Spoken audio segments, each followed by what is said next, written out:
Happy Wednesday to all of my awesome viewers, subscribers, fans, mods, members, and everyone else.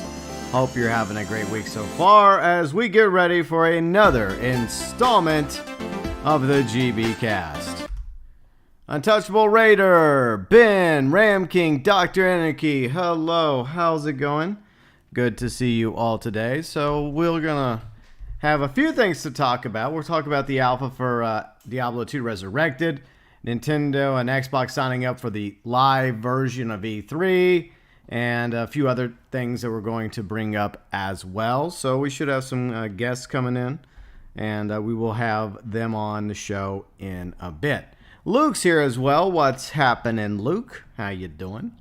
So I think we are going to go in a good direction with the GB Cast, with 2 days a week, Monday, Wednesdays, and we'll have guests like Kane, Red, Ram King, maybe some others in the future. We'll just have to see how that goes. But as you know, I do the GB Cast, and we cover a lot of topics: video games, TV shows, comics, movies, sci-fi, etc. So a wide variety of topics are discussed on the GB Cast, and it's something I enjoy doing, and I really did enjoy it on Monday. Now, fun fact, probably like halfway, but in the middle of the GB Cast on Monday, I actually started developing a slight headache, which is why you may have noticed my demeanor change a little bit in Monday's stream. Fortunately, Kane and Red and Ram King were there to kind of pick up the slack.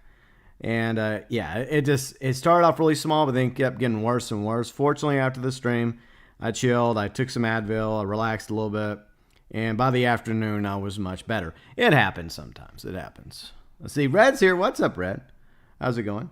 No worries, Ram King. No worries. Yeah, you're always welcome in future GB Cast, Ram King. Dr. Anarchy, yes, GTA 5 is officially on the Xbox Game Pass, in case anybody is wondering. Still no word about whether or not we're getting a milked edition of GTA 5. Trailer, any further information. Is it actually coming out in summer 2021? I don't know. So let's talk about how my day went yesterday. It was a long day. I got a lot of stuff done, and there was some nonsense in the afternoon, the evening time. I will address it, but then we're going to move on. In a moment, we're going to address it. So first off, I got up in the morning. I had to take care of my usual chores. And then I had to go take somebody to lunch for her birthday. She's kind of like a surrogate mother to me. So me and my friend, we went to go pick her up for lunch. And my friend has a pretty big truck.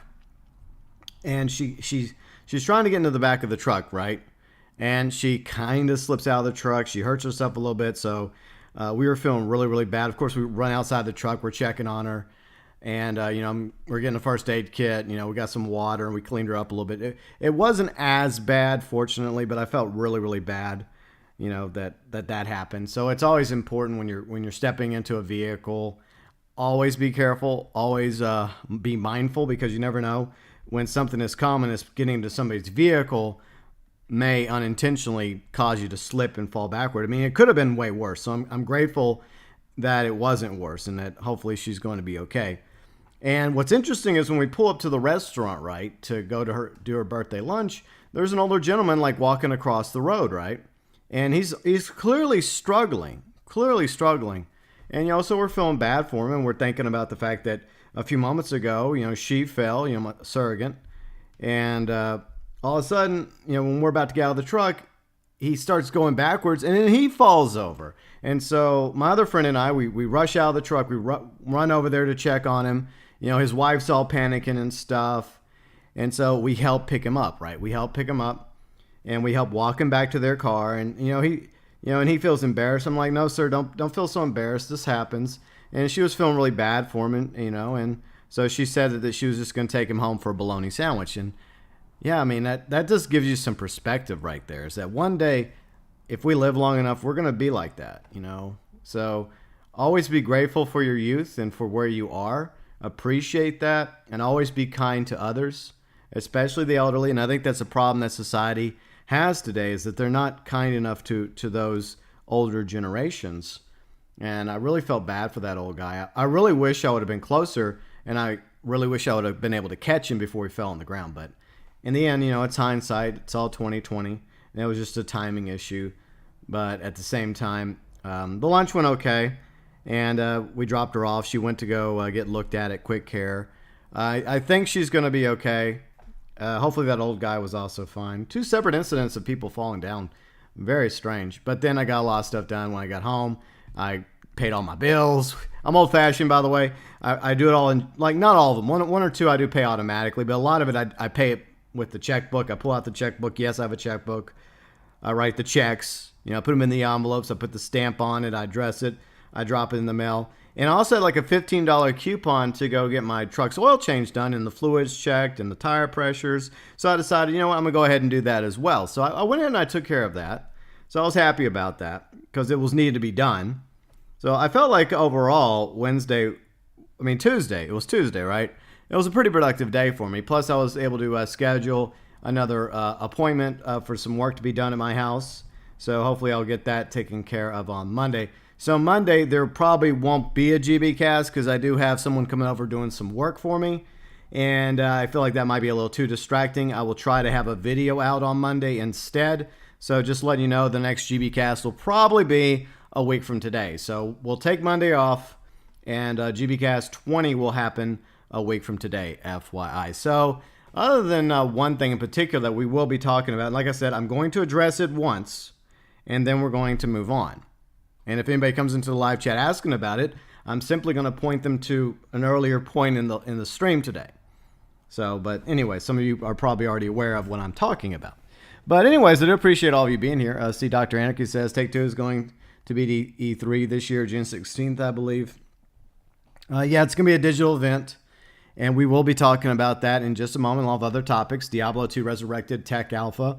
And, of course, Nintendo, Xbox, others like Take-Two going to be at the digital version of E3. According to Ram King, Microsoft is now submerging servers. That's an interesting idea. Plus, Red wanted to talk about something going on in Brazil regarding loot boxes and gambling. So that's going to be an interesting topic we're going to discuss. And if we have time later on this afternoon before the end of the stream, me being a hardcore Ghostbusters fan, we're going to talk about the short clip with Paul Rudd, Ghostbusters Afterlife, put out like a 1-minute little sneak video. So that's kind of cool. We'll talk about that in a bit. But I do appreciate all of you being here, my awesome viewers, subscribers, fans. By the way, if you're enjoying the GBcast, likes would be greatly appreciated. I'm also grateful for my mods who always do a great job modding, whether it's on stream or off stream and whatnot. So thank you so much to my mods. They're always, I appreciate them more than they realize. And if there's anything I can ever do for any of my mods to show my appreciation, I'm more than happy to do so one day. We'll see. But I'm also grateful to the Super Chat heroes, all my Super Chat heroes, past and present and future. And, of course, our members, which include my very good friend Azralynn. She streams over on Twitch. Another really good friend of mine, Carrick, over at ACG. He has some of the best reviews of YouTube, on YouTube. You're looking for someone that does really good reviews of video games, go to Carrick's channel, ACG. He's been doing it for years. He knows what he's talking about. He's very knowledgeable about video games. And he will steer you in the right direction as to whether or not this game, that game is worth a buy or wait for sell or never touch. So check out Carrick's channel, ACG. It's pretty easy to find on YouTube, and I'm glad he's doing well. Other members include Mike Lambert, along with Dark MatterWolf. Other friends of mine, the elite members, include UG Outlaw, as well as BELFAST Gamer, Will, MeltNet, Jesse Alvarez. Honorable mentions to our junior members, ToykoTent, Huttch Plays, Fat Chinese Gaming, Tommy Angelo Jr., Brett, Antonio Aristotile, Rufus the Red, Junior Designs, Hikari, and DeForest Smith. Junior members, and elite members, and Super Chat heroes going above and beyond for the GeauxBurns Nation. Okay, so we're going to talk about this topic, and something over the past month I have tried not to talk about. MVP! What's up, MVP? How's it going? So like I said, I'm only going to talk about this once, and then we're moving on. It's not going to be in the title of this GBcast. I'm not making a video. We're moving on after I'm done here. Just wanted to let y'all know that, and hopefully most of you understand. So, as some of you know, for the past month, there has been someone impersonating me or trying to impersonate me creating multiple accounts, going on to other content creators, streamers, posing as me. Then later on, it got worse. They started trying to make me look bad. They were saying awful things about me. And of course, I wasn't really taking it so well. Neither were my mods or viewers, subscribers, other content creators and streamers. We did an excellent job outing them and exposing them and making sure that those accounts were blocked and reported to YouTube. You know, I sent out numerous reports to YouTube when it came to any of those fake accounts that came my way. I sent feedback. I even got to the point where I talked to Google support and actually have an email person now at YouTube that I have been in contact with. So it escalated from there. And the most recent event was they decided to start threatening me. So once my life was being threatened by the imposter, who, by the way, I have also been keeping tabs on. I've been, you know, because I'm a very student of people, I guess you could say. I look for telltale signs in situations like this. And we have previous history of trolls. It's something you have to deal with when you're a content creator and streamer. That's just a reality. Most of them are relatively harmless. They just want to be all edgy and stuff, and then they move on to somebody else. But this one, over a month period, became very, very obsessed with me. To the point they were practically threatening my life. And so I'd finally had enough. And last night, I had threatened to finally expose them. Because after a month of sending reports to YouTube and feedback and then blocking account after account after account. By the way, thank you so much to all my viewers and subscribers, viewers, fans, mods, and fellow content creators and streamers for having my back over the past month. It really does mean a great deal to me. I finally had enough. I'm like, you know what? That's it. I'm going to give them 24 hours. And if they don't stop, they don't cease and desist once and for all, I was going to expose them. And sure enough, they confessed. Allegedly, the imposter confessed. I believe it was them, by the way. And they have promised not to do it ever again. I'm going to keep them to their word on that. Okay? I'm going to keep them to their word. Now, when it comes to the issue between them and YouTube, that's on YouTube now. If YouTube does something about it, then they brought it upon themselves. I'm not going to expose anybody. I'm not going to try and ruin anybody's life intentionally, despite what was done to me. I'm going to choose to be the bigger person here. I'm going to move on because words don't scare me and any other threats really don't scare me. But I do take my life being threatened very, very seriously. And I don't know what I did exactly to twist this person off against me. But at the same time, my advice to anybody out there that is in the same situation as they are, please, and this is me being 100% sincere to you, please seek help. Okay? I'm not saying that to be an asshole or a jerk. I'm being sincere here. There are some people, sadly, that do need help. I mean, we live in crazy times right now. The past year, we've dealt with this bug nonsense, right? It completely changed the world, and it's probably made things worse. So, I mean, and a list of other things that have been happening and transpiring. So, there's so many things going on in this world that we're all having to deal with, you know, ups and downs and tragedies in our own lives and battles that we're all facing. Some people out there need to get some help. I'm not a therapist. I'm not a shrink. I'm not a psychiatrist. Even though I watched the entire series of Frasier, one of my favorite sitcoms of all time, by the way, I still believe that some people out there are in dire need of help. And that's all I'm going to say. And I sincerely hope that this person finally realized the error of their ways. I hope they understand how far they took this. And I hope that they do try to get some help because I do believe in a path of redemption for people. As you all know, I'm very against cancel culture. And I think that at the end of the day, I'm willing to move on. I'm willing to move forward. I'm willing to let this go. As long as this is officially over, I'm willing to move forward. I'm more than happy to because I've not enjoyed this over the past month. I tell you that. It's expected as a content creator gets bigger and larger that, there will be those that want to pretend to be them for whatever rhyme or reason. My advice is be yourself. Be yourself. Just be you. Be you. Come out there, learn who you are, learn your likes, learn your dislikes, learn your personality, and get out there and just be yourself. And you'll find people that like you, that want to hang out with you, that want to be your friend, that want to associate with you. To thy own self to be true, as the old saying goes. Ticket, what's up, Ticket? How's it going? Luke says YouTube should lower the amount of subscribers need to be a verified member. Okay, so that's going to segue me into the final part of this topic. The fact that YouTube has been so slow to react to this. So I am admittedly upset mostly with YouTube over this nonsense. I hope that the person in question has moved on as they've promised to do so and will stop impersonating me or anyone else they happen to have been impersonating. Move on and please get help. Now let's switch gears to YouTube. I think that there's two things, and this, my friend Fat Chinese Gaming and a few others have also pointed this out. There are two things I think YouTube should do. If anyone at YouTube is listening to me, please run it up the ladder. Take credit for it. I don't care. But these are the two things I think YouTube should consider doing. They should restore the go to channel feature in live chat. So there was a time in the live chat where I could go to, say, Ticket's channel. Like if I wanted to check out, say Ticket was like, hey dude, I made this cool video. He's not obviously not sub for subbing, but he wanted me to check out a video, right? You know, like a regular viewer and subscriber I've gotten to know, they're like, hey, I made a really cool video, GB. Could you please consider checking it out after the stream? Then I could click, okay, go to Ticket's channel, go check out his channel, or MVP's channel, or Untouchable Raiders channel, for example. Unfortunately, YouTube chose to remove that.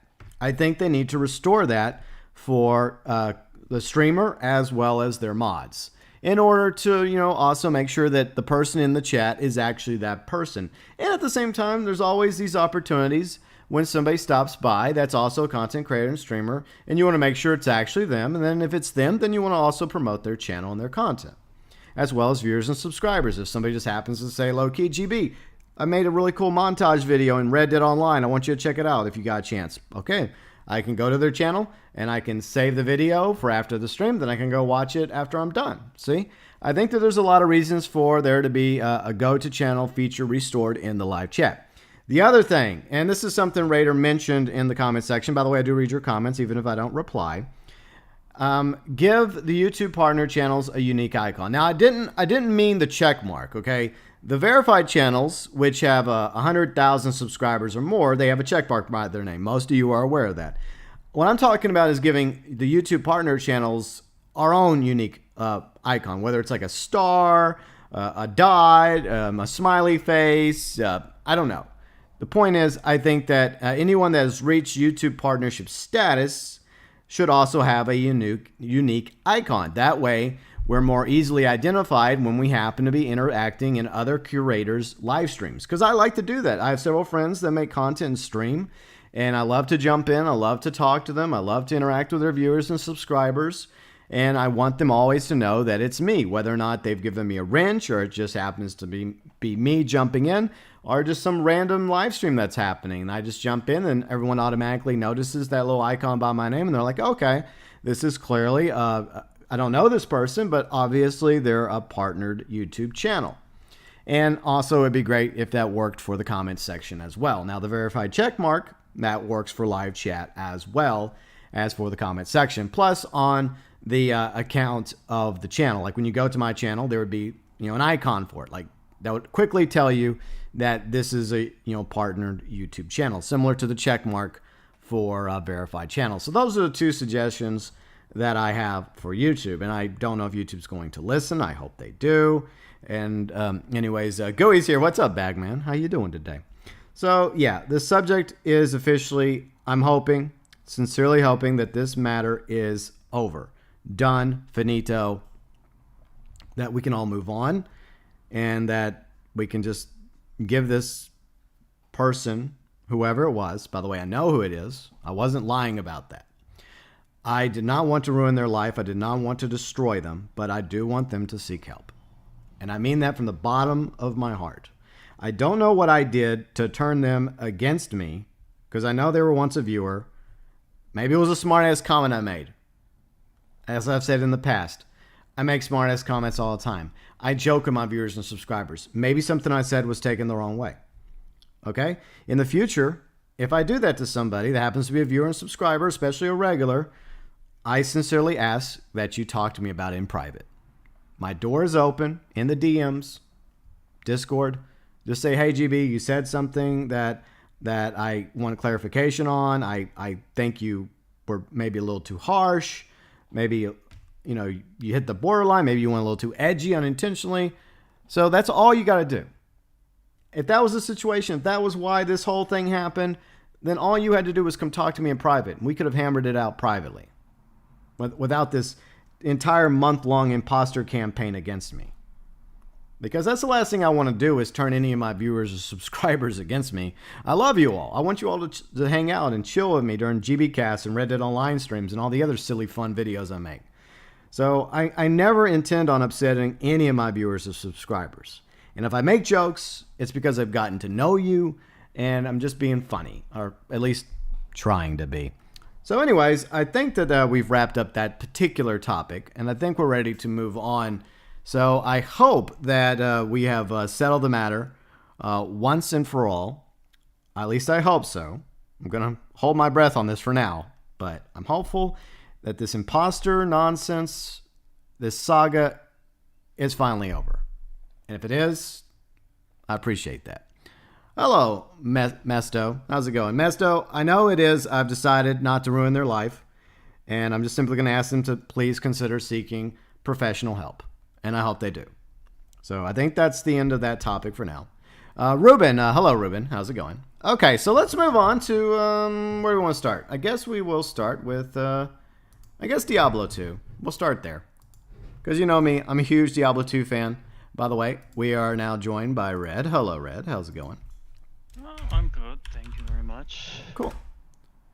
All right. So we will be talking about Red's story in a moment that he brought up in our Discord about loot boxes and gambling conflicts in Brazil and around the world. So that's a very interesting topic. We will be talking about this in a minute. But first, we're talking about Diablo 2. Why not, right? And I know some of you are going to be like, GB, it's been 2 weeks. When's the next Diablo 2 stream, you lazy bum? Okay, it's been an interesting 2 weeks, okay? I've had things happening. I do apologize. Plus, the loss of Jamali Tamali knows it's just been too much for me. Too much. Eventually, we'll get back to Diablo 2. But according to Blizzard.com, the Diablo 2 Resurrected technical alpha experience is happening. Tay Daniel, what's happening, Tay Daniel? Hope you're having a great day along with everybody else. All right. Ticket, I didn't see your friend request from you yet. Like, are you sure you sent me a friend request on PlayStation? Are you sure you sent me the name, and I looked for your name. I couldn't find it. So if you haven't, try it again. And if you did send me a friend request, remind me what your gamer tag is. Because I looked. I sincerely did look. I promise you I looked. Okay, so let me continue with this topic, please. An acclaimed phenomenon, Diablo 2 enchanted stores of gamers with addictive hack-and-slash gameplay and immersive world. Now, for more than 20 years later, the timeless classic is resurrected. Our journey back to the iconic experience is about to begin. We are pleased to announce Diablo 2 Resurrected single-player technical alpha, the first of multiple tests. As dire fans, we understand that many of you are itching to return to a game so fondly remembered. Still, we're also thrilled to welcome new players to experience this iconic classic, and we look forward to the feedback you all may share. We want to know if we're upholding the authenticity of design with our new visuals and quality of life changes. By the way, I did sign up for the beta. I mean the alpha. My bad. Alpha, not beta. Wow, GB. You can't even get it right.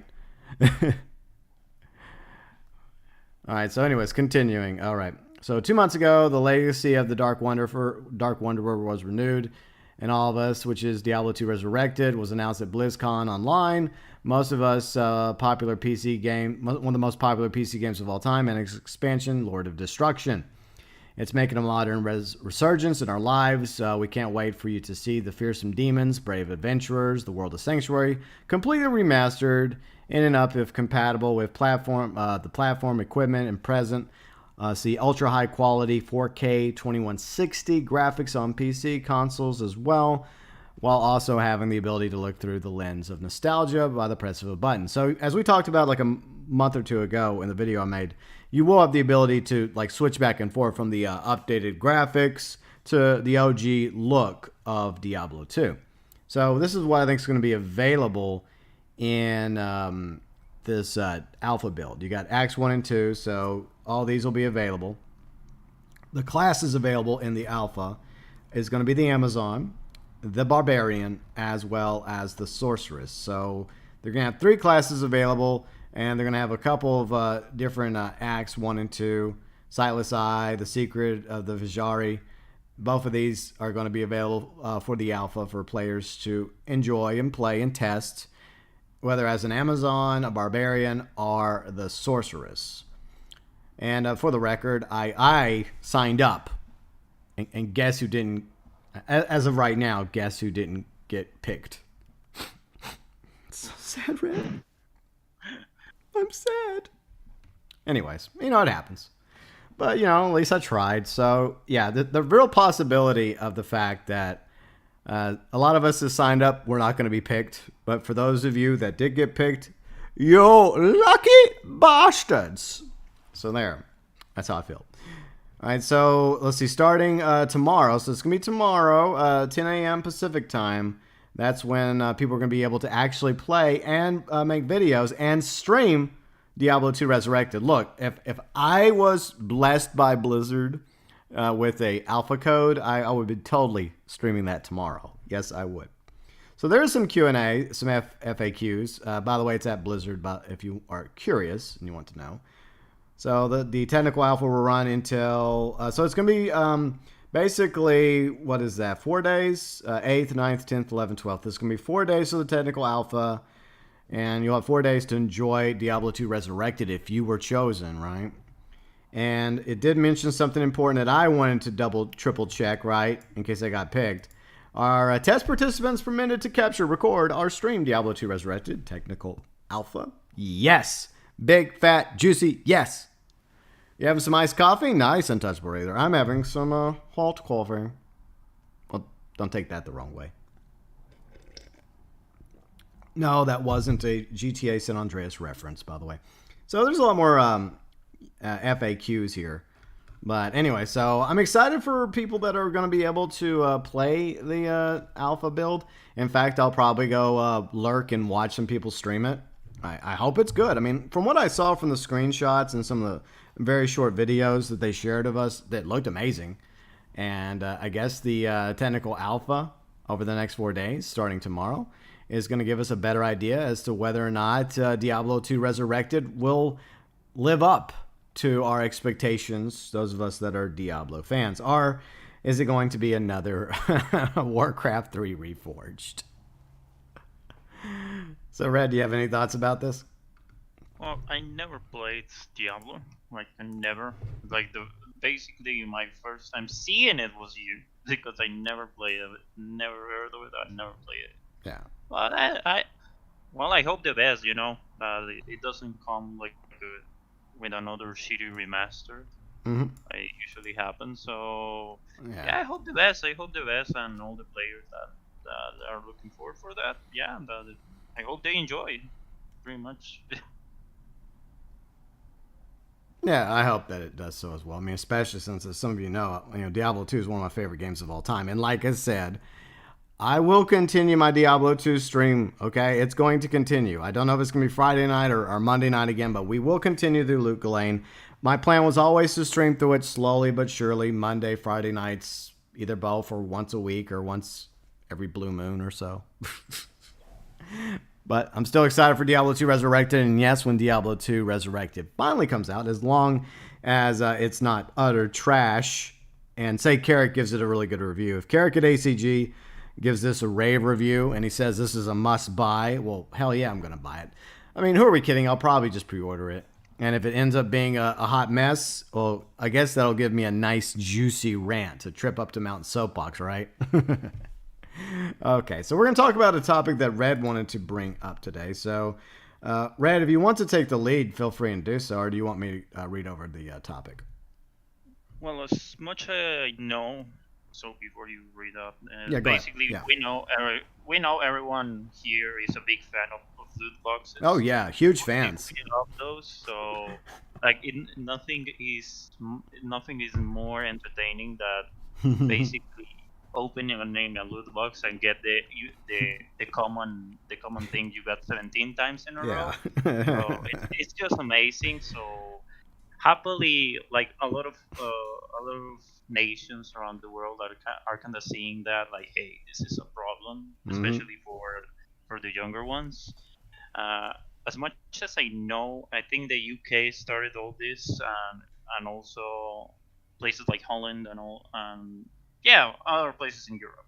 But for all the places, Brazil is joining up, and it's bringing up again the topic. So it's up to you if you want to Yeah, yeah. Well, you to read yeah. I'll read over it. It looks like this is back from 2018, though. So I mean, it's an older topic, but it's definitely worth discussing. I'll see Trippy Nate Dog's here. What's up, Trippy Nate? How you doing? And Fat's also here. Fat Chinese Gaming. How you doing today? You just ended your stream with Snake. Well, I hope that I know you had some issues during your stream, but I hope that for the most part, things ended up going better for you. But anyways, as Red pointed out, yeah, loot boxes is nothing new. By the way, this is from irishbh.com.br, the Institute for Research on Internet and Society. Well, it's Iris, not Irish. I cannot read. My bad. Let's see, Untouchable Raider, you're looking for an activity to do later. Well, I have good news for you, Untouchable Raider. How would you like to earn some extra money fishing in Red Dead Online? That's right. You can earn extra cash right now fishing in Red Dead Online. So if you like fishing, by the way, I do like fishing in Red Dead Online. So you can earn a little extra cash going after some bass and some perch and some salmon, some trout, some catfish. Yeah, go for it. Oh, good. We're under a tornado watch. Yippee. Thank you, Weather Channel. So most of you are aware of loot boxes. And my opinion, this is how I feel about this. Yeah, it is a form of gambling. And I condemn this. I do not think that loot boxes should be in any video game.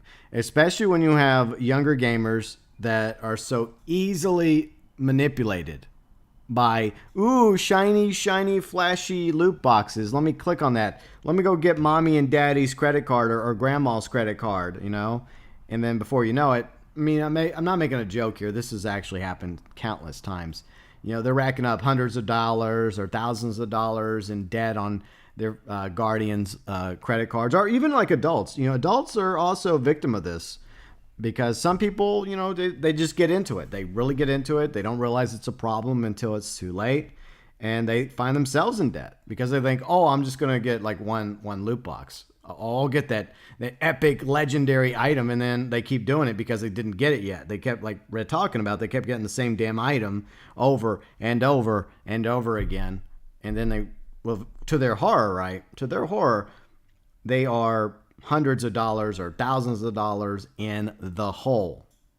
So, yeah, I think this is, in fact, a form of gambling because it is a gamble. You are gambling about what might be in the box. Is it going to be something awesome or is it going to be shit?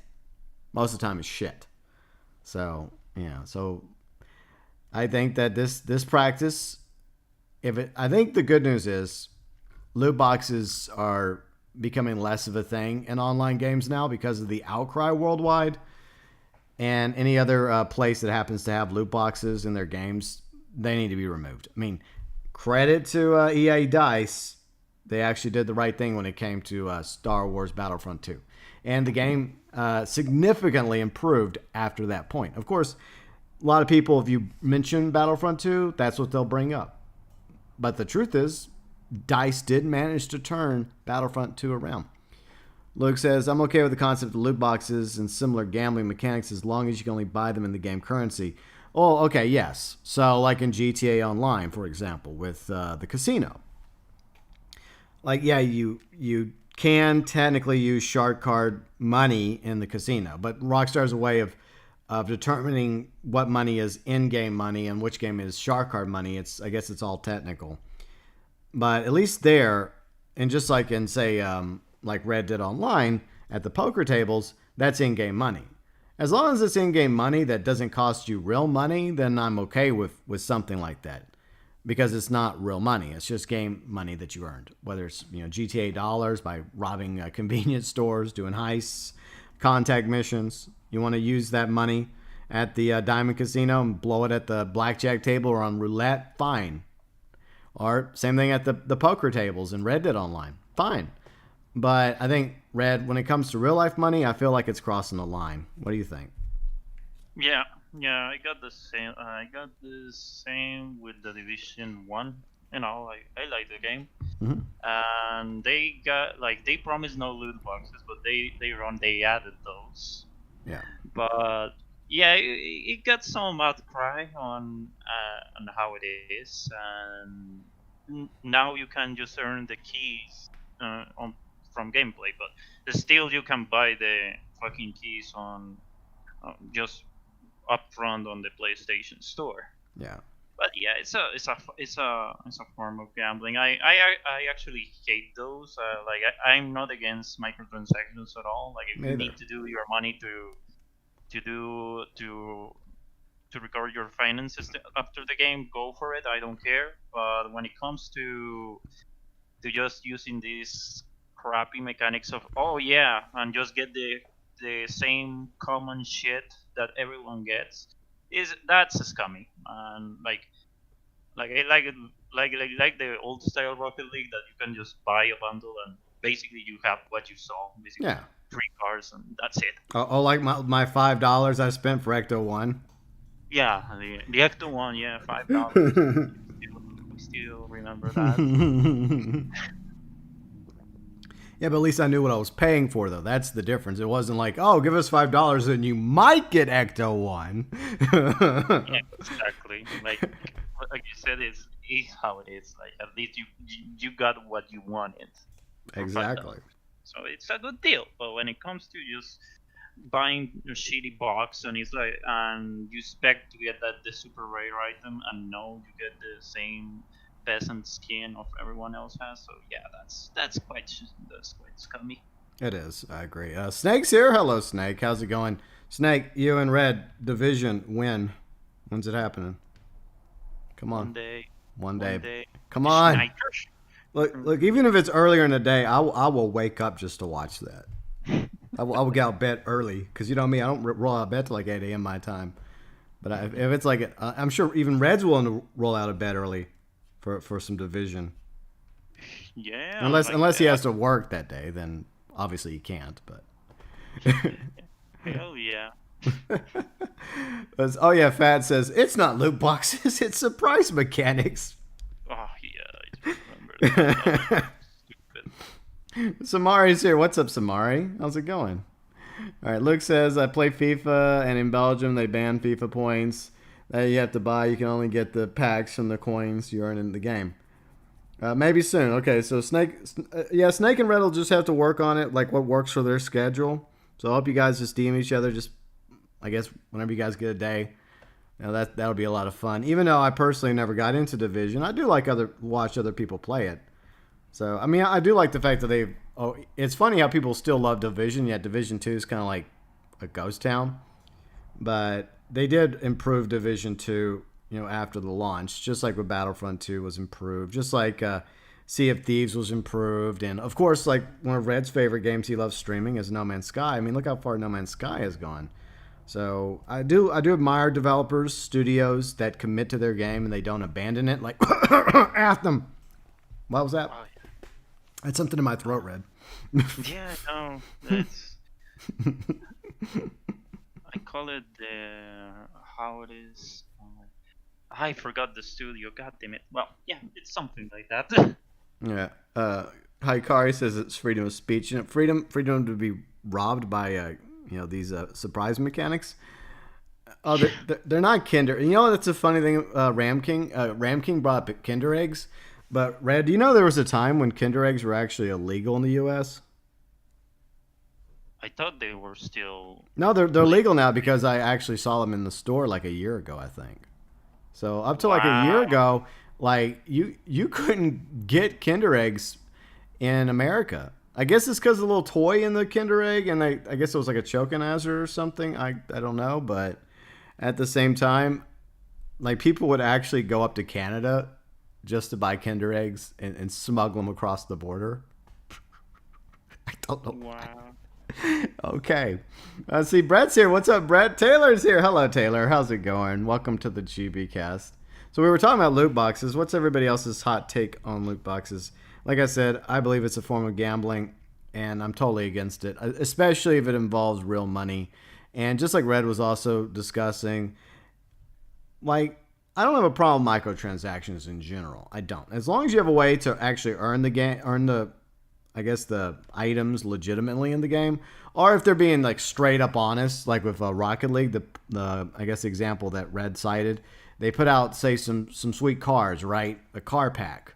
And like, hey, you want these sweet cars? Yeah, you're gonna have to pay money for them. And obviously they're just cosmetic, right? Because they're not gonna make you any better or worse at Rocket League. I'll still suck at Rocket League, no matter what.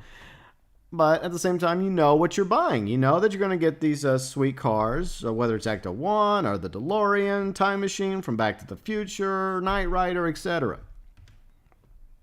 But if you go in and you're like, oh, I might have a chance at getting Ecto 1, and I give them some money, like, nope, you don't get Ecto 1. You just get a different version of one of the pre-existing Rocket League base cars. See, that's bullshit. Totally bullshit. Memes, what's up, Memes? How's it going? All right, let's see. Hikari says, kidding aside, I really can't believe Take-Two would say that banning loot boxes is a violation of freedom of speech. He actually said what? Red, he actually said that? No. Well, I'm gonna go find. I gotta find this. Yeah, let me look at this real quick. I gotta go find that.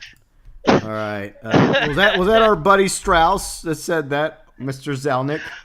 Oh my lord. I'm gotta go look at this. Hikari. I mean, I'm not saying I don't believe you, but I have to verify this. No way.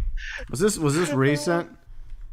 Oh, that caught me off guard. You know what? Here's the thing. If it's true, which it probably is, it would. Oh, it is true. It's like from 2 years ago. Like what? What the fuck? I must have forgotten about this. Seriously? Okay, so I got the article. Let me bring it back up. Okay, so I found it on Segment Next. I've never heard of them before, but Segment Next. I don't believe this. Like, how we had to have talked about this in a stream or 2 years ago. I don't know. Maybe it was one of those low key comments he mentioned that we never heard about. So it was an interview with Business Insider. I could have swore I talked about this. Okay, so we'll go to Business Insider instead, because this is where the source is. I don't know that language. No, go away. Like, which one means no? I don't know. Okay, so anyways, let me read chat real quick before we move on to this topic. So that's what I love about this show, is that we can talk about topics we bring up, and then organically we shift to other like parts of the conversation. Oh yeah, I think I do remember the professional making a video about it. Yeah, I think I do remember that. But it was like 2 years ago, so you kind of... There's so much that happens, especially in like 2020. There was so much stuff that went down. You kind of... Some of these things you get pissed about, you know, they're kind of like brushed aside, so to speak. So Strauss Zelnick made an edgy comment 2 years ago, well, almost 2 years ago. Once again, Business Insider. According to Hikari, thanks Hikari for reminding us, because I almost forgot about this, to be honest. But this doesn't really surprise me. So where is the exact comment that he said? It's here somewhere. All right. So yeah, Take-Two, Strauss Zelnick. Yeah. You know what? I think, did I do a video about this? I know I've done a few videos in my day. Maybe I did. I had to have at least made a smart ass comment about it in a live stream 2 years ago. I mean, come on, that was 2 years ago. Give me a break. Video game companies are using pay-to-win loot boxes systems to addict children to their games. That is true. Let's see. The industry needs to be upfront about the roles of America's growing addiction to the economy and stop practices exploiting kids. Now, where's the part that he talks about it being quote-unquote freedom of speech, which is not freedom of speech? As he says, we comply with the law. We'll comply with the law here. Sure you will. As I look at some of the legislation, I think we have a lot of education in certain places. Okay, that was Spencer, told Business Insider. When I sit down with people, I don't mean this in a bad way. Well, who maybe aren't in the industry are painting it with a broad brush, with what I think of the kind of specific term. See, I think that we should educate our customers. Oh, you want to educate us to take money out of our pockets. I see Will's here. What's up, Will? How's it going? So bear in mind, this is one thing I do remember from Strauss Zelnick. He mentioned something about trying to get every dime, nickel, and penny out of us. He has mentioned something like that, low key. So we continue to expand our ESRB definitions. These are monetization descriptions that happen in the ESRB. Okay, so where's the free speech part? Because that's the part I'm trying to find here as we browse this article. I'm not going to read over the entire article, obviously. If our consumers indicated that they really need to know what kind of mechanics exist before they buy a game, it would be appropriate for the ESRB. Okay, so he says this prior to one of the NBA games literally having gambling in their game. An NBA 2K game, which, by the way, is 2K, which is Red. Remind me, what company is that under? Oh, yeah. Take-Two Interactive. Yes. What a coincidence. It's funny how the ESRB, which, by the way, Strauss Zelnick and others happen to sit on the board of. Just wanted to put that out there. At least he did sit on the board. So that's what I find fascinating. That even though I do think that there needs to be something like the ESRB or PEGI, in order to like help parents, legal guardians know what games their kids shouldn't be playing until they reach a certain age.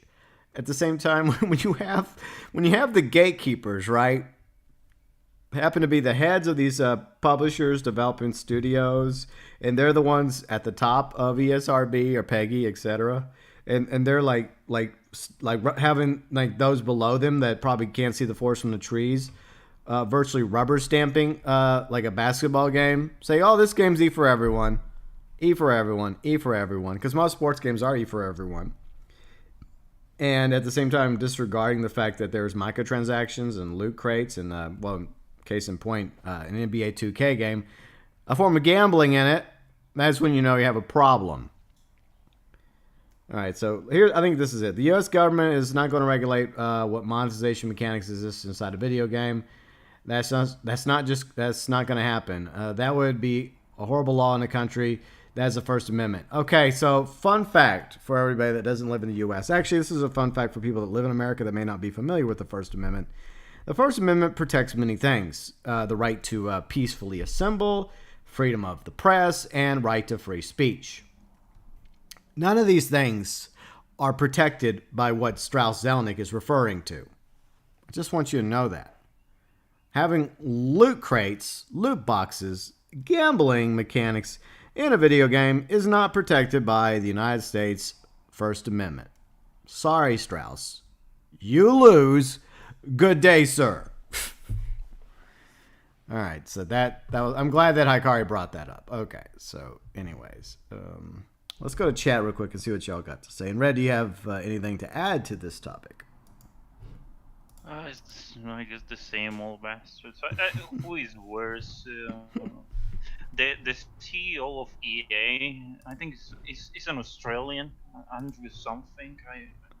Andrew Wilson, yes, the one who looks like a Bond evil person, and like a Bond villain. He does. And or Strauss Zelnick, like both are terrible human beings. Mm-hmm. Like I know capitalism is a nice thing to know, but holy God, this is. Yeah.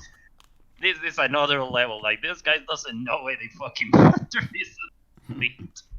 Mm-hmm. Yeah. Yeah, I mean, I swear, like, you go to, like, I know this is actually a good segue because in a minute we're going to talk about E3, but so many of these, like, heads of these, like, companies, I felt the same way about them. Like, this dude totally doesn't look like a Bond villain. Imagine. And it's not just one, it's like a couple of them, like 2 or 3 of them that look that way. I'm like, yeah, I don't think I want to hang out with you in a dark alley, sir. Yeah, Andrew Wilson and his, hello, Mr. Bond, do you want some loot crates? No, Mr. Bond, I don't want you to die.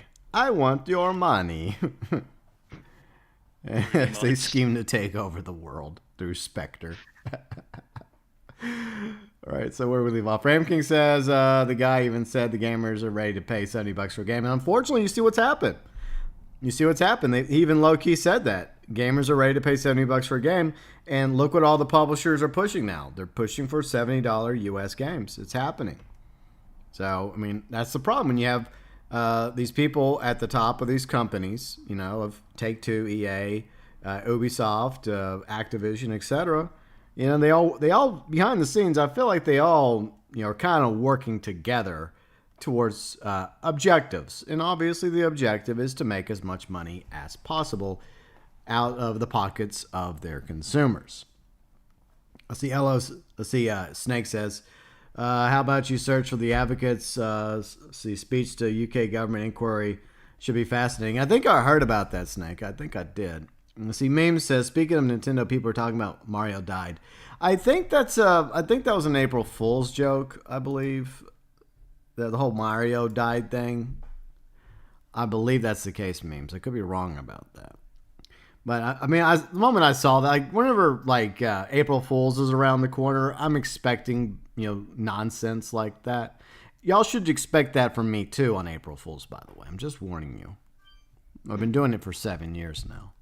And as long as I continue to make content and stream on this platform, it will continue to happen. Luke says, just picked up my FIFA case. The game has gambling, and it's a Peggy 3. Could someone elaborate what Peggy 3 means? Because is that the same as E for everyone? Or is Peggy doing a better job of properly rating their games compared to the ESRB? I honestly don't know. I don't claim to have all the answers, by the way. Ram King says the man has more money than he will ever need. Well, yeah, of course. I mean, these corporate suits, and most of them, whether it's gaming or in the food industry or communication industry or whatever corporation you want to call it, right? Most of these suits are sitting on top of their golden ivory towers and their luxury corner office with their attractive assistants going out golfing, and I don't know what the hell they're doing to earn the money that they're making, while at the same time they're letting like a whole bunch of people go, just like what the head of Activision just did recently. Several hundred people lost their jobs again at Activision, I think. Yeah, was Activision. They got that hefty, like this. Yeah, the CEOs and like all the guys on the uppercase, they got boosts, financial boosts. It's like, oh, nice. Yeah, see, that's something that really grinds my gears. And this happens all the time, not just like I mentioned in the gaming industry. It happens throughout all these corporations. Is that you have these suits with anywhere from lower six figures a year, hundreds of thousands of dollars a year, to millions of dollars a year, with all these perks, all these benefits, all these lush retirement plans, insurance, golden parachutes. You know, they're doing quite well. And you often wonder, well, what exactly is it that you do that justifies your ridiculous benefits and pay? While at the same time, the people at the bottom, the hardworking developers and artists and everyone else that are involved in the process of making these video games specifically, they're the ones who are underpaid and they work long hours, especially during crunch periods, and they're the ones that suffer the most instead of being rewarded. So that's something I've always found frustrating, is the fact that these employees deserve better. And it's sad because you think that, I'm sure there are a few CEOs around there that actually are decent and good, especially someone that happens to found a company and build it up from scratch. But a lot of these scumbags or psychopaths or sociopaths are out of touch. A lot of them don't even know anything about the gaming industry. In radio, we had corporate executives that didn't know shit about the radio industry. And they caused a lot of damage to numerous radio stations in their empire, including, station I worked for. Our station, my rock station that I was on, I was the music director, and we were doing quite well. We were making some pretty decent money every month. And just because the CEO of our corporation up in New York City, she decided she could be a program director, and she had these ideas for radio stations which were completely stupid, she decided to target certain stations, including the rock stations, including the station I happen to work for, and flip the format. Not because our ratings were terrible, our ratings were fine. Not because our station wasn't making any money, our station was doing really well. One of the best stations in our building. We were making great money for our company, our corporate overlords. And how did we get repaid? Well, my friend lost his job, the station got flipped, and I was offered the opportunity to be the assistant program director of the flipped station. Well, guess what I said, Red? No. Exactly. I said, in a professional manner, I declined that offer and I fucking resigned. I was like, no, fuck you. I'm not going to be part of this disaster of a station flip by somebody up in New York City at the top of her ivory tower who doesn't know what the hell she's doing. And guess what? It flopped. It was a fail. A big fat fail. Every single station she did this to across the country, there was numerous markets, they all failed. So, well done. And this happens all the freaking time when it comes to these so-called know-it-all executives who really don't know a damn thing. Except for obviously how to screw people over. I don't know. They really set me off. They really do. I mean, look, I think that the problem here is not capitalism. The problem here is corporatism. And corporatism infects capitalism. And I do believe that there needs to be some regulation. I do believe there needs to be accountability when it comes to these corporations because they've become too powerful.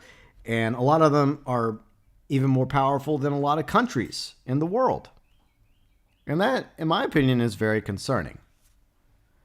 All right, let's see. Okay, so Peggy 3, it's for Luke and Snake says it means it's for 3-year-olds to play. So it's okay for a 3-year-old to play FIFA, even though FIFA has gambling in it. That's really looking out for our youth, Brad. That's amazing. That's good job, Peggy. Good job, ESRB. You're not to be rude and all that, but why do you buy FIFA? It's the same game as the 2010 one. Why? Spend your money wisely. It's like buying F1. It's the same game, but Hamilton just passed to McLaren to Mercedes. That's it. Yeah. No, stop. It's the same game. I can play it. Like it's surprising that the FIFA 20s is still available for the PS3. Mm-hmm. Come on. He's right though, and that's another issue.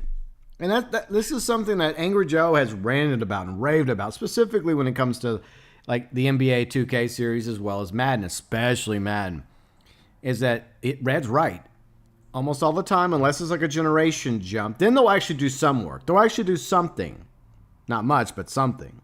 Most of the time, every year, you're practically getting the same game. And Angry Joe's proven it. And other YouTubers have proven that, especially when it comes to like Madden and FIFA and NBA 2K. There are issues that was in the previous game that they find. And it's so apparent. It's so obvious. It's so pathetic. They're cash grabs. And what's sad is the sports gamer market can't get enough of it. And until people that love the sports games, and I have nothing against any of you that love sports games. I used to be into them as well. Until I started realizing that, these games were the same game every freaking year, and it just became so obvious I just couldn't do it anymore. I just thought, why am I paying $60 for the same game I bought last year? It's stupid.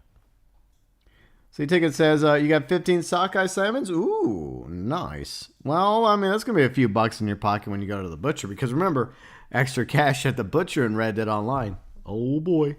Yeah, GTA 5 is Peggy 18. Yeah, 18 older. Okay, now it makes sense. Now the Peggy rating system makes more sense to me. So thanks to Luke and Snake for pointing that out for me. Let's see, we in the States deal with ESRB. So we got E for everyone. We got T for teens. We got M for mature. We got A for adults only. Only a few games end up getting that high. Most developers are smart enough to keep their game at the very least in the M area. So, yeah, very few games end up being adult. Dr. Anarchy says Dr. Anarchy says my daughter plays FIFA 2021, but we won't buy the FIFA coins. Yeah, and that's what it really comes down to is, like, if you have, your children playing these games that have, loot boxes and other forms of gambling mechanics in them, you have to make sure that your kids are not going anywhere near any of that. And if they ask about it, I would say just be honest with them. Say, look, that's a form of gambling. We don't touch that. This, you just got to, put on the parent hat, I guess, and you just got to be the parent there and step up and tell your kid, just be honest with your kids and tell them what that is. Say, look, that's the company trying to get more money out of us, and you don't need it in order to enjoy the game. The game as is perfectly fine. So I'm not against anyone playing FIFA or Madden or, NBA 2K, especially younger audiences. But at the same time, the loot crates, the gambling mechanics, especially if they're going to rate the games like PEGI 3 or E, those should be nowhere near games like that. Nowhere near it. Henry's here. What's up, Henry? How's it going? Let's see. Hikari says sometimes people call corporations oligarchies because it makes corporations. Well, yeah. I mean, oligarchies, corporations. There's definitely a similarity between them. You're absolutely right about that. But they're their own form of entities, and they do have a lot of influence and say, especially in like Western countries, where you have politicians that run for like election, like Congress people. And senators in the United States are members of parliament in other countries like Canada, the UK, elsewhere. And a lot of these people that are running for office, they need money for their campaign. And guess who's so generous and so happy to come to them and put some money in their campaign war chest? These corporations. And so what happens is when you get elected to office and you say you had, for example, somebody from Take-Two or from EA or, the other companies, Activision, helping you out with your campaign, well, you kind of feel like you owe them, right? You kind of feel like, oh, well, they helped me get elected. They helped me spend all that money on advertising, on TV and the internets and the robocalls that no one cares for. But I won. Well, guess what? I have to keep my donors happy, because if I don't keep them happy, then the next time I run for re-election, well, guess what? They're not going to give me the money for future campaigns. So you see a causality there, an action-reaction situation. And that's a big reason why a lot of corporations get almost carte blanche in countries like the U.S. and elsewhere with very little regulation. And that's something that I think needs to change. The problem is getting people elected to office in Congress or Parliament that will actually do something about it. And you need enough of those people in order to reach a majority in those chambers in order to make a difference. Until that happens, unfortunately, corporations will continue to get their way. Snake says they're so lazy with sports game, they even reuse the same animations. Exactly. They do that all the freaking time, Snake. Ram King says they even found some old props from the FIFA and Madden games. Yep, this is true. All you got to do is go watch Angry Joe's videos about it. Like, he shows it, and he'll even show other YouTubers that found it as well. I mean, this crap happens all the freaking time in sports games. Luke says all they do each year is update the team kits and the players. Exactly. Let's just say, for example, a team like changes logo or changes the uniforms. They'll change that, of course. But that's like a minor thing, It's not even a big change. So, see, Phoenix is here. What's up, Astro? How's it going? Kari, what's up, Kari? Anyone remember when San Andreas got the AO label for the hot coffee incident and got pulled until Rockstar edited the scene? That should have never been an issue, to be honest, Kari, because that wasn't even a main part of the game. That was like a small-scale Easter egg. The game was already M for mature, so you didn't have a problem with all these explosions and all this language and all the death and destruction that CJ could carry out in San Andreas, Mrs. Clinton. But you had a problem with the hot coffee scene. Okay. Politicians, they're the worst. Whitefang's here. What's up, Whitefang? How's it going? Ticket says 10 more salmon until I can't carry anymore. Okay, that's a good idea, Ticket. Max out those salmon with the extra cash and take them on to the butcher and just rake in the dough. Rake it all in.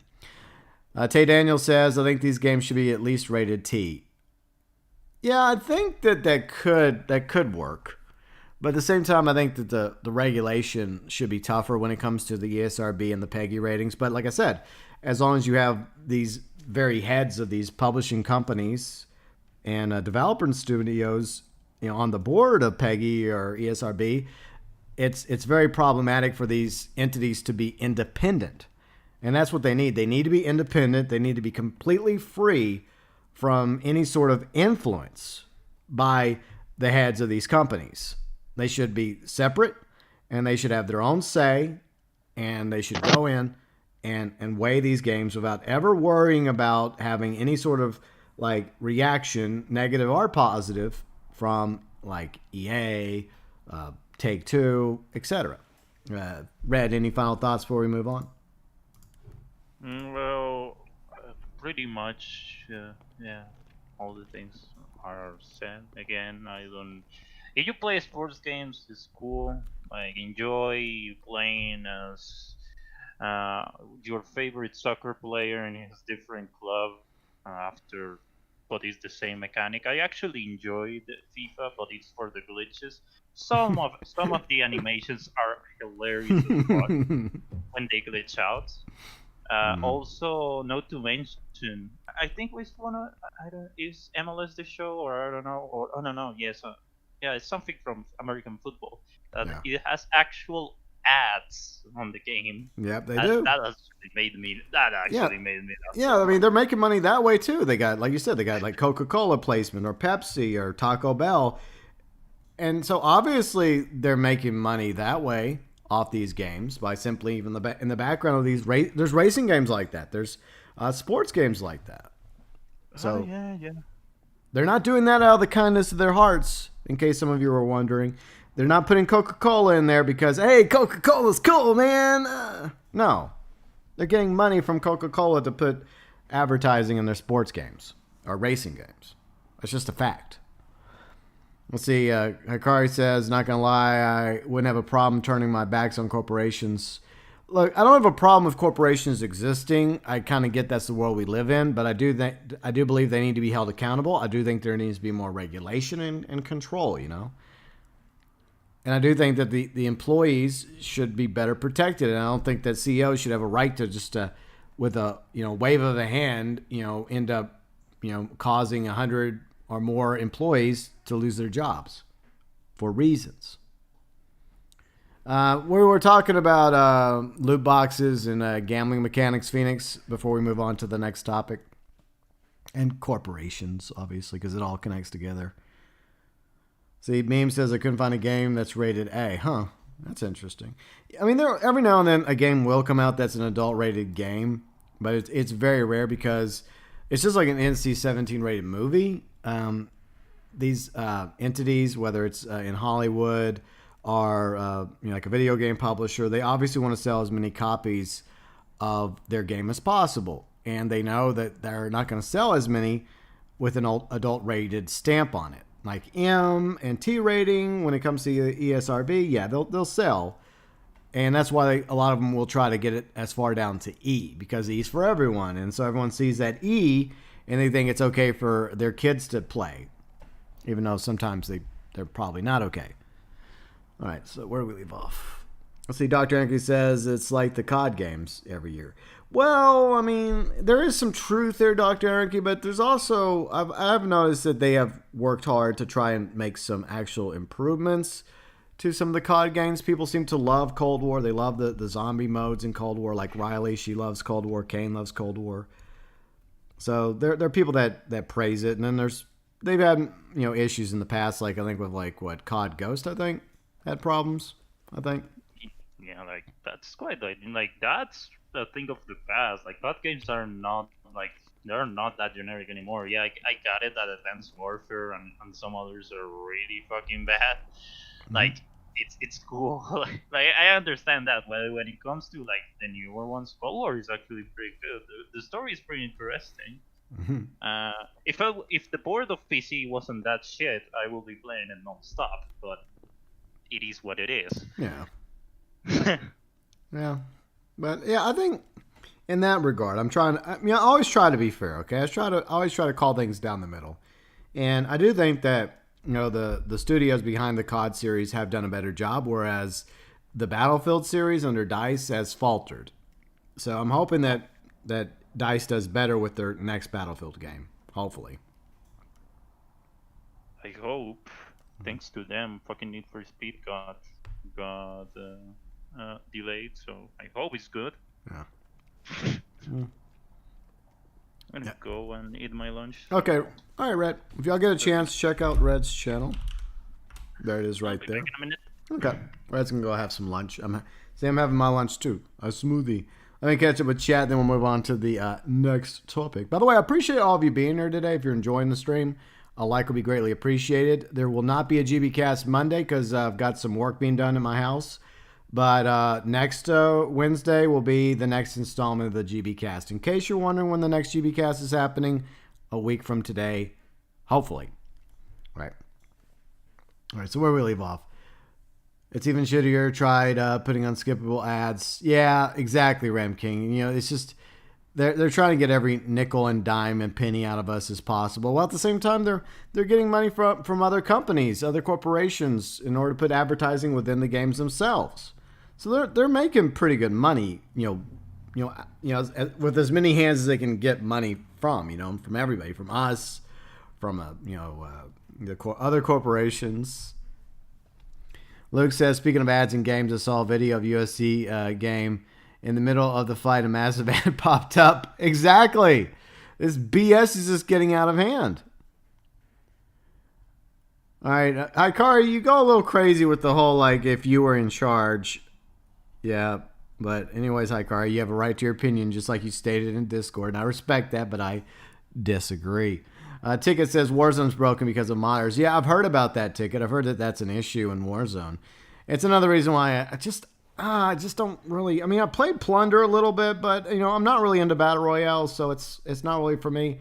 I hope that they're doing a better job eventually of combating the modders and all that nonsense, because it is unfortunate that people can't just actually play a video game like Warzone or Fortnite or PUBG without some, not everyone, but some, feeling like they need to cheat. I mean, what's the fun? What's the fun?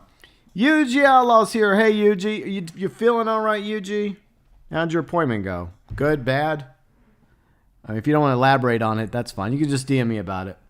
Let's see. Luke says, difference with COD is they have different developers. That's true. They rotate every 2 years. So it's each one of their games is like under like at least a 2-year rotation, where the sport games are like 1 year, year after year after year. So maybe the lesson to be learned here is maybe EA and 2K under Take-Two should, if they really cared about the consumer, the fan base, which they probably don't, they should actually make the sports games come out every other year, and maybe in between they do like an update pack, right? A free update pack, updating the rosters of these members of these teams, whether it's like football or American football or basketball, hockey, FIFA, etc.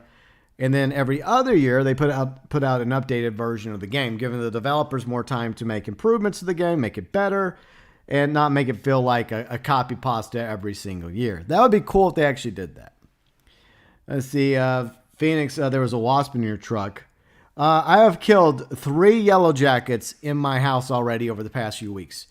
The first time, I'm just thinking, okay, it flew into my house by a mistake when I was going in and out. The second time, it was in a different part of the house. I'm like, what the hell is this? So all these times, after I kill a yellow jacket, which is, by the way, a yellow and black wasp, they're pretty mean. They'll sting. I've looked out all the way outside, all around my house with wasp spray in hand. And I've yet to find where these yellow jackets are coming from. And last night, I killed another yellow jacket. So I'm like, where the hell are the yellow jackets coming from? By the way, that squeaky noise is my PS5 underneath my desk, right by my chair. I see Sinister's here. Howdy, Sinister. How are you doing today? I hope you are well. Will says, in your opening, I want to be mentioned as your oldest by age. Will. Hello, Will. How you doing? You want to be the oldest by age. Okay. How do you know, Will? How do you know you're the oldest? You're making assumptions there, Will. You're only assuming you're the oldest. Hikari says, I think the cheaters are actually enjoying making the game unplayable. It's just like what Alfred said in The Dark Knight. Some people just want to watch the world burn, and that could be true, Hikari. UGLO says, sharp pain down on your right arm, but other than that, you're okay. All right, well, I hope you were able to ask them some questions before they did the thing, and I hope you have no serious side effects, but, I mean, I hope that it actually is, like, going to help people. I really do. I guess we'll just have to wait and see. But like I said, I sincerely hope that you end up with 0.0 side effects. Liquid Still's here. What's up, Liquid Still? How you doing? Glad to see you. Now, look, I don't have a problem, Snake, with advertising on YouTube because I believe in supporting content creators and streamers. That's why ads are up whenever I'm watching somebody stream or content I enjoy watching. Because, you know, a small percentage of that, yeah, it goes to the content creator and the streamer, especially if they're partnered or verified. The majority of that goes to YouTube, you know, to keep the lights on and whatnot. So I'm not against it. Mario's here as well. Hello, Mario. How it's going? All right, cool. Yeah, DM me later, UG. And by the way, UG, if he's feeling good tomorrow, him, I think Mike the Gaming Jew, and I believe Kane might be joining us, and maybe some others for some Fall Guys tomorrow over on UG's channel, if I'm correct. I hope that's still part of the plan. UG, just let me know either way. I hope y'all are enjoying the GB Cast. We're going to take a quick break, a really quick break, which is good news for all of you that love the chair. That's right, it's chair time. If you're enjoying the GB Cast, please leave a like.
All right, we are back. Prototype, what's up, BMX? How you doing? Sweet chair. Well, thank you. All right, so that's usually some people's favorite part of the streams, right? Whenever you get a little alone time with the chair. Yeah. Snake says I don't. Oh, hold on, let me put this. All right. So Snake says I don't mind ads to support YouTubers. I welcome it, but to have the Air Force. Yeah, that sucks. I'm sorry about that, Snake. Yeah. Ram King, I love watching you guys fall. We'll get to watch his fall tomorrow during UG's stream over on his channel. He's going to be there. Mike the Gaming Jew is going to be there. I will be there. I think it's going to be 6 p.m. UK time, 12 p.m. Central time. I believe that's time. I believe that's the correct time, UG. If I'm wrong, I apologize. See, Snake says, for this kind of breaks, I have special videos installed. Yeah, I know. You've made some pretty sweet intermission videos. I have seen them, Snake. I have seen them. Well done, sir. Let's see. Untouchable Raider says, GB, do you think Mafia 2 lacked... Well, I think that... Untouchable Raider, I think at the end of the day, if you're talking about music, I think there was a wide variety of music from the 1940s, 1950s era from Mafia 2. And at the end of the day, you know, they're limited to agreements with like record studios and whatnot, and they have to kind of like pick and choose what music or what radio stations they wanted in Empire Bay. So obviously they didn't have all the music from the 1940 period or the early 1950s in Mafia 2. So they just had to make that decision and just go with what they thought would work. So there's always going to be stuff that's going to be left out when it comes to music from the eras of like Mafia Definitive Edition, as well as say Mafia 2 or like Mafia 3. Yeah, they included some hits from these eras that are iconic to, for example, the 30s or the 40s or 50s, or in Mafia 3's case from the late 60s, but they're not going to be able to grab everything because there's so many different, like, once again, corporations that own the rights to these songs. So it depends on who, Hangar 13, which is the current studio behind the Mafia franchise, like Mafia 3 and Mafia Definitive Edition. It just depends on who they have connections with through Take-Two. By the way, Take-Two is their parent company. So it's really all legal and stuff, and it's just complicated. And there's always agreements that have to be made and licensing deals. The same thing goes with GTA games under Rockstar. In fact, as some of you may be aware of, GTA 4 on PC, a lot of the songs were expired from their 10-year deal with the various companies, and they actually took a lot of songs out of the radio stations on GTA 4 on PC. I don't think they were able to do that for like the 360 or the PS3 versions of GTA 4, but I believe they did it for PC, which obviously created a lot of backlash. But yeah, so it's all legal. It's all complicated. So you take it, let's see, $112 for 30 salmon. That is not bad ticket, especially if you're into fishing and read it online. Not too bad at all. Prototype says, I'm going to be AFK for a bit. Okay, no worries, Prototype. Glad to have you listening. And Untouchable Raider, of course, I've watched The Godfather. I love The Godfather. You were asking me last night about that. Godfather's awesome. Godfather 2 is pretty good. Godfather 3, not so much. By the way, did anyone see Death of Michael Corleone, the recut, the redo? Is it any good? Or is it any better than Godfather 3? Because it's basically like it's a Snyder Cut version of Godfather 3. Is it better? Is it worth watching? Let me know, because I've yet to watch it. Yeah, Snake, we were talking about that a moment ago. Yeah, Brazil will be outlawing loot boxes. Red and I were talking about that a moment ago, and I do applaud Brazil for doing that. I do think that loot boxes are a form of gambling, and I don't think that loot boxes are gambling like we talked about a moment ago. You weren't here during that conversation, so it's further back in the stream. I do think that loot boxes should not be allowed in video games, especially video games that are rated E for everyone or PEGI 3. So that's just how I feel about that topic. But anyways, let us move on now to the next topic. Oh, hold on. Give me a minute. There we go. All right. So anyways, Red's back, I think, from lunch. Yes. Cool. All right. So we're moving on now to E3 from VGC, VideoGamesChronicles.com. Snakes, you haven't watched the recut of Mafia 3? Yeah, eventually if I ever get a chance, I'll rewatch it. It's obviously my least favorite of the three Godfathers. I mean the recut of Godfather 3. We're just talking about Mafia and Godfather in the chat. All right, so let's move on now to E3. This is from Video Game Chronicles. Now, a few weeks ago we mentioned in a previous GB cast that E3, the official E3, like where you'd actually have booths and like venues, vendors, and people able to actually physically go to the event, that is canceled. That's not happening. But they are doing an all-digital event regarding E3. So the Entertainment Software Association has confirmed new details on the all-digital E3 2021, including a partial partner list. Nintendo, Xbox, Capcom, Konami, along with Ubisoft, Take-Two, Warner Brother Games, Koch Media will participate in the event, which will run from June 12th through June 15th, with media days running during the 4 days prior, previously revealed by VGC. E3 2021 will see participating developers showcase their latest news and games directly to fans around the world. For more than 2 decades, E3 has been the premier venue to showcase the best of the games the industry has to offer, while uniting the world through games, says the president and CEO of the ESA.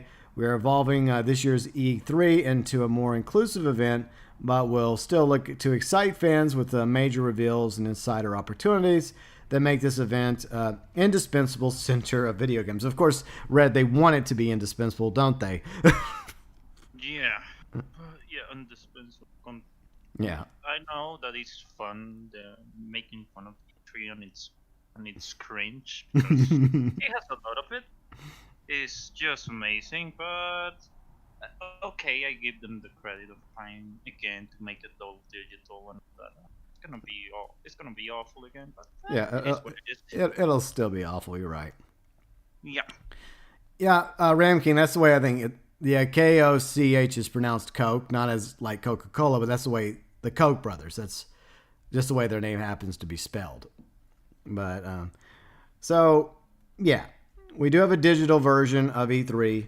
It's gonna happen, and once again, we have Nintendo, Xbox, Capcom, Konami, Ubisoft, Take-Two, which includes Rockstar Games, which could mean Dr. Anarchy. Yes, you might be finally getting the Milked Edition trailer that we've been waiting for a year now. We're going on a year in June. So from June 12th through the 15th, yeah, the digital version of E3. So, Red, your thoughts about this? To get the trailer. I guess it's the weather. So well, it's gonna be like that. Yeah. I don't know. I don't expect too much of GTA. Again, it's gonna be the fucking. I hope it's not gonna be as glorious as the last one that it presented basically a mashup between PS3, PS4, PC, and all the trailers from GTA Online. That was hilarious to see. Oh no.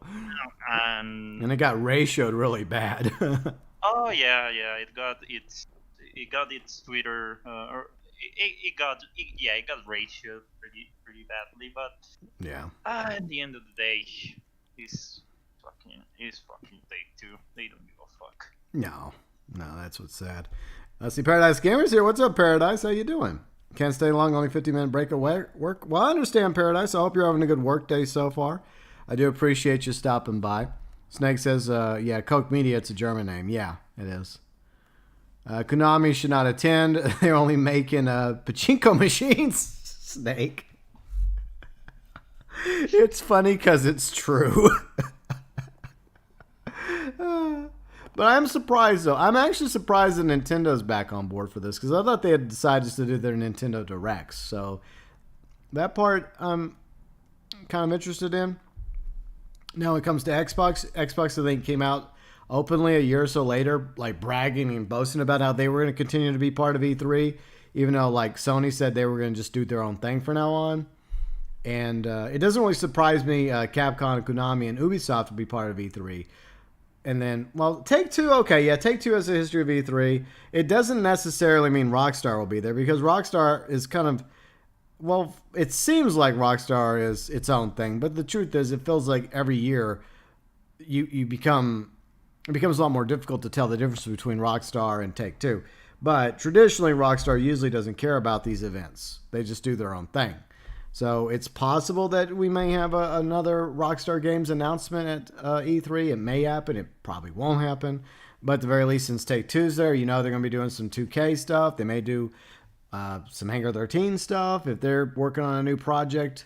Then again, last time I think that, Mafia 3, they officially world premiered at Gamescom back in 2015. So maybe Hangar 13 just happens to have a good relationship with Gamescom.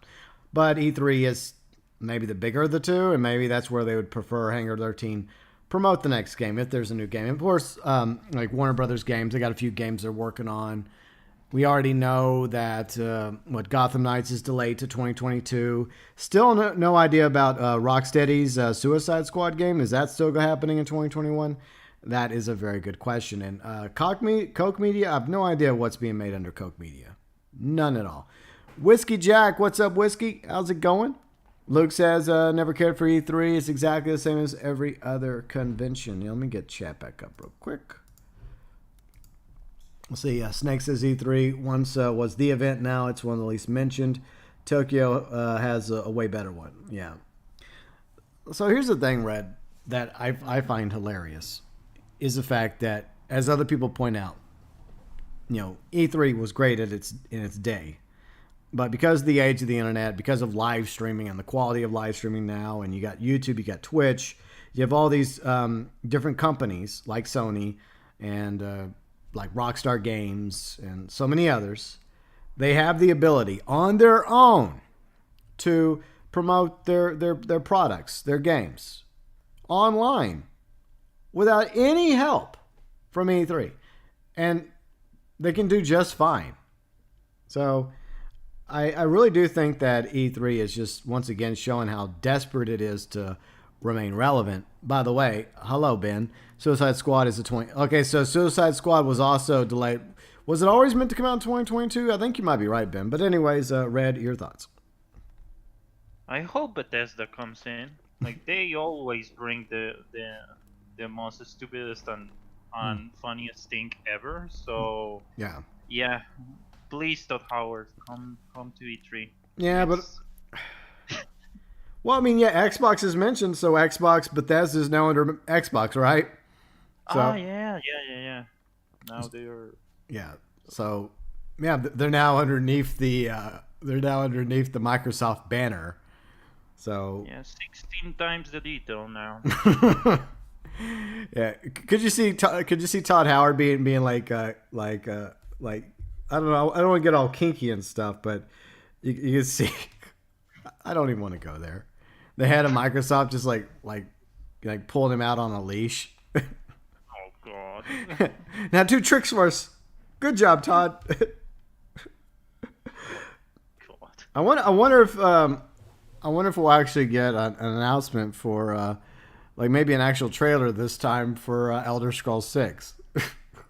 Oh yeah, we are actually wanting that shit like for a long fucking time. Mm-hmm. But instead we got fucking Fallout 76. But well, it is what it is. Yeah. See, Snake says you expect more game announcements for Game Pass. Probably. Like Game Pass is good. Don't get me wrong, but they really do tend to focus on that. Oh, by the way, before we move on, Red, I did notice something. I'm sure you saw it too. Something that might pique your interest. Sometimes I can't resist but to click on things. I can't help it. This is also from VGC, so this is something I think Red may want to look at. Turn 10 confirms Forza Motorsport 8 test, and players can apply now. So, Red, apply. Yeah, I think I will do it. I will, since I got good software. I hope it's not the class of how it is. Yeah, Call of Duty that just crashes my whole thing. Well, not the computer, but just crashes the game.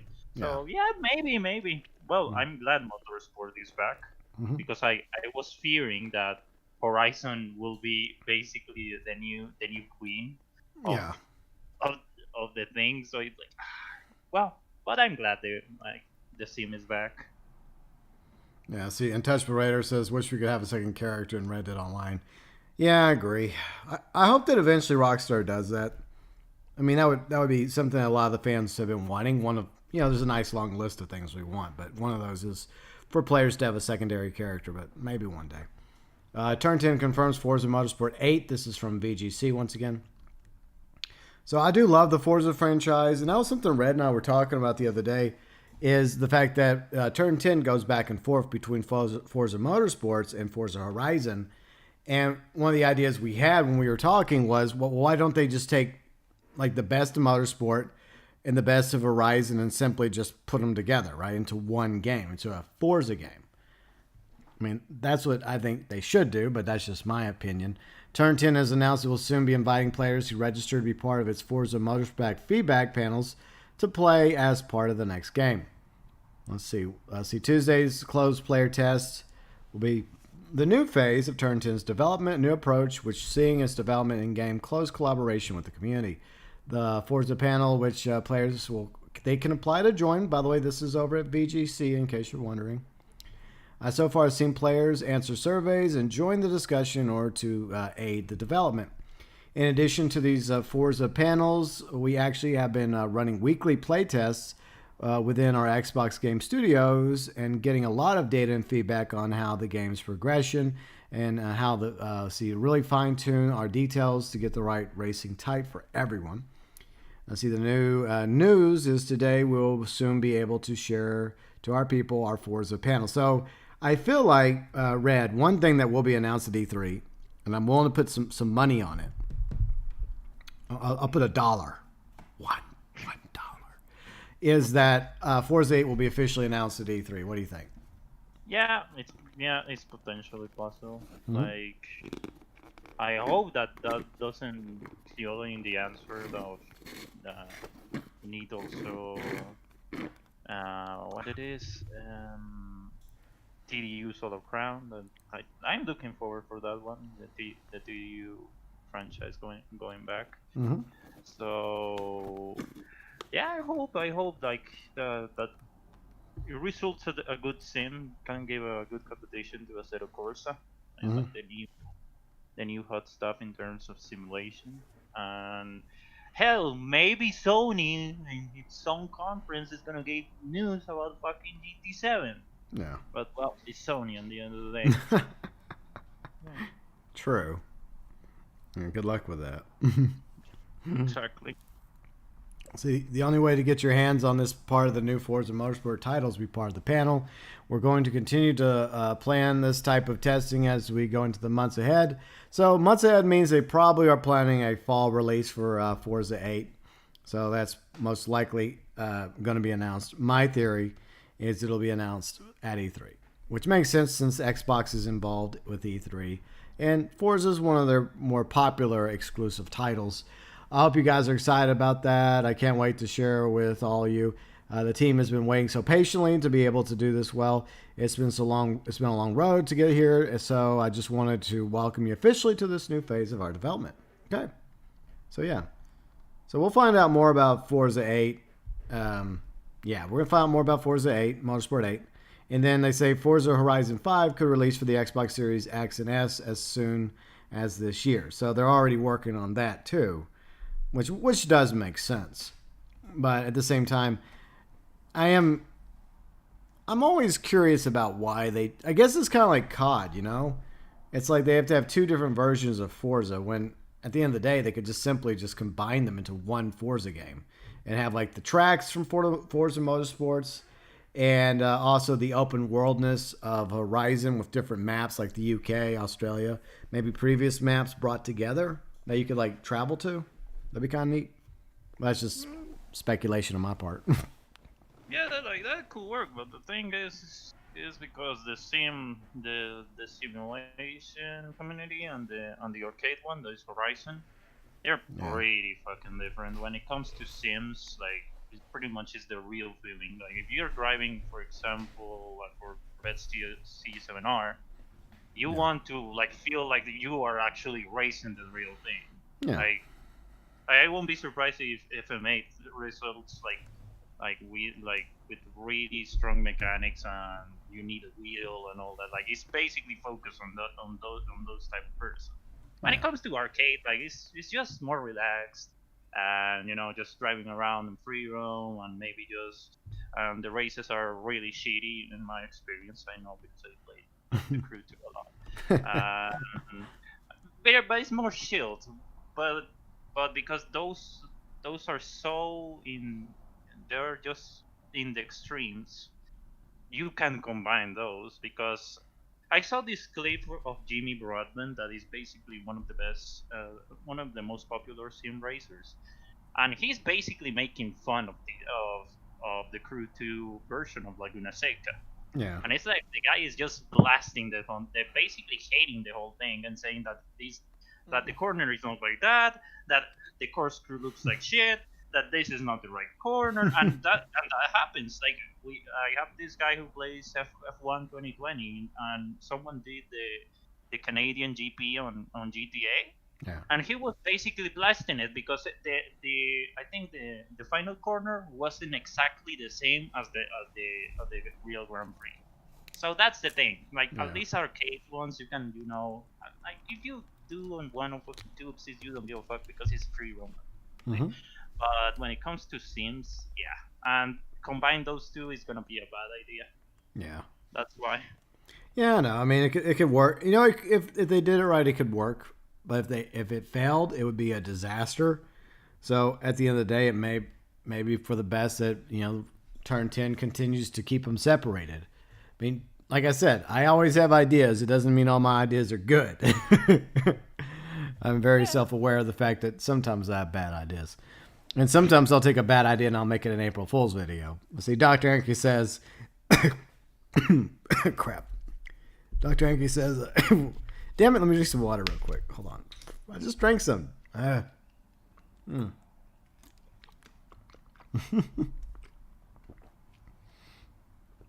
right, take 3. Dr. Anki says, I swear if the Milk Edition is just a PC version, I'm done with GTA 5. Well, are you sure you'll be done? Come on, Dr. Anki. You know you're going to be getting it for PS6. Come on. And everyone says that. Yeah. Oh, fuck it. Okay, fuck it. Because the new update is only for the new Yeah, gen. Oh, fuck it. Then I'm going to get it anyway. Yeah. Well, you know that's what's going to happen, though. That's exactly what's going to happen. They're going to phase out PS4 and Xbox One updates. And they're not going to do it right away because they know that it's a lot more difficult to get new consoles into the hands of the consumers right now. But I would say a year from now, they're officially going to phase out the PS4 and Xbox One versions. I say by December 2021, it'll probably be the last update. If big fat juicy if, we'll just have to wait and see. Okay, so this is. Oh, sorry. Go ahead, Red. No. Just basically that you were right. Yeah. Go ahead. Yeah, it's gonna happen. Dr. Anki says, "Well, PS6 maybe. Yeah, maybe we'll just take a break from GTA until the PS6 comes out. Then we'll go back to GTA 5, the like uber mixed Milk Infinity Edition. I don't even know where we're going with that. Will we be getting GTA 7 for the PS9? We haven't even gotten GTA 6 yet, Snake." Okay, so Ram King posted this in the GBcast room in our Discord. By the way, we have an awesome Discord community. And we do allow you to post your topics that you'd like for us to bring up in the GBcast. And this one I thought we'd touch on really quick before we wrap up today. And I like it because it's cool to see how things advanced and how all this happens. Because we're always playing these games. Whether it's like Crew 2 or GTA Online or Red Dead Online or other online games. And a lot of times you don't really stop to think about like everything, like the hardware that's going into it and everything else that allows you to be able to play with people from around the world. I find that to be fascinating. And so apparently, according to The Verge, Microsoft is now submerging servers into liquid baths. Microsoft has moved from seafloors to flooding servers. Now, see that is interesting. Microsoft is starting to submerge its servers in liquid to improve their performance and energy efficiency. The rack of servers is now being used for production loads in what looks like a liquid bath. This immersion process has existed in the industry for a few years now, but Microsoft claims it's first cloud producer that has running two-phase immersion cooling in the production environment. Of course, it makes sense to do something like this because obviously servers get really, really hot, right? So they have to come up with ways to try and keep them cool, or else they're going to overheat, and then there's going to be problems. Brian's here. What's up, Brian? How you doing? I see the cooling works by completely submerging the server racks in specifically designed non-conductive fluid. The fluorocarbon-based liquid works by removing the heat as it directly hits the component, and fluid reaches a lower boiling point, 122 degrees Fahrenheit or 50 degrees Celsius, to condense and fall back into the bath as a raining liquid. This creates a closed-loop cooling system, reducing the cost as no energy is needed to move the liquid around the tank, and no chiller is needed for the condenser either. So that is quite interesting. The development that came into the liquid specifically for these servers. It's essentially a bathtub, explains Christian Bedley, Vice President of Microsoft's Data Center Advanced Development Group. Interview with The Verge. The rack will lay down inside the bathtub, and what you'll see is boiling, just like you see the boiling point in your pot. The boiling in your pot is at 100 degrees Celsius. Ooh, that's a little hotter than 50 degrees Celsius, just a little. This type of liquid cooling has been used by the crypto miners in recent years to mine for Bitcoin and other cryptocurrencies. This method inspired, of course, Microsoft's inspired by this, to trial its use over the last few years, using it to test against the spikes of cloud demand and intense workloads for applications like machine learning. Most data centers are air-cooled right now, using outside air and cooling it by dropping it to temperatures below 35 degrees Celsius using evaporation. This is known as swamp cooling, but uses a lot of water in the process. This new liquid bath technique is designed to reduce water usage. Quote, it potentially will eliminate the need for water consumption in data centers. So that's really important. That's a really important thing for us. It's really all about, driving less and lower the impact of wherever we land. This is actually really, really fascinating. I think that's really cool. Yeah, I guess they show kind of like a little quick GIF of the way it works. That amazes me because you think that would be a bad idea, right? You think that taking these servers, right, and putting them in a liquid would be a recipe for disaster. But isn't there, I think a lot of computers now are like this, right? A lot of people get computers that have a cooling system in it, I think. Yes, I actually want, my next build is going to be like that. It's going to be because it's going to be a 370 on it, and all that, and 64 gigs and all that. It's going to be mixed between air with car coolant, because it's going to be quite, because I'm going to put like Blaze Cyberpunk and all that shit that is going to be like really hard. Nice. And because I'm tired of like in my PS4 that is air cooled as you said, and this expels a lot of heat. And if you're in an enclosed, like for example, a room, that heat keeps like growing, and just makes the whole thing like a sauna. So that's why it's, for me, is much better when it comes to air. Like for example, liquid coolant is perfect. So, well, I will take the air coolant like like a backup if something goes wrong. But yeah, that's technology is is being used for PC for a long time. Like it makes sense for servers. Like those things can get really hot. Yeah, and that's one thing that is very impressive about Microsoft. They've always seemed, and especially when it comes to like cloud gaming and like the Game Pass and all that, it seems like they're ahead of the curve when it comes to this sort of thing. And you can see why. They take the time to do all this research. They look at what others are doing, like with Bitcoins and cryptocurrencies. And they're like, hey, that seems to be working pretty well. I'm sure we could use the same premise towards our servers. And obviously, if this actually does work out for them and they start doing this for their entire, like all their server farms, and it actually is more efficient and it proves to be better than what most servers are actually doing right now, then I feel like it's only a matter of time before you see others follow in Microsoft's footsteps. So it is quite fascinating. It's just something a lot of us don't really think much about when we're busy there playing them online games. But yeah, that's one thing about Microsoft is their servers are really, really good, unlike Stadia. Oh yeah, Google one with 7 players right now enjoying Stadia. Okay, so before we wrap up, you all know me. I am a huge Ghostbusters fan, except for this hot piece of garbage over here. Garbage.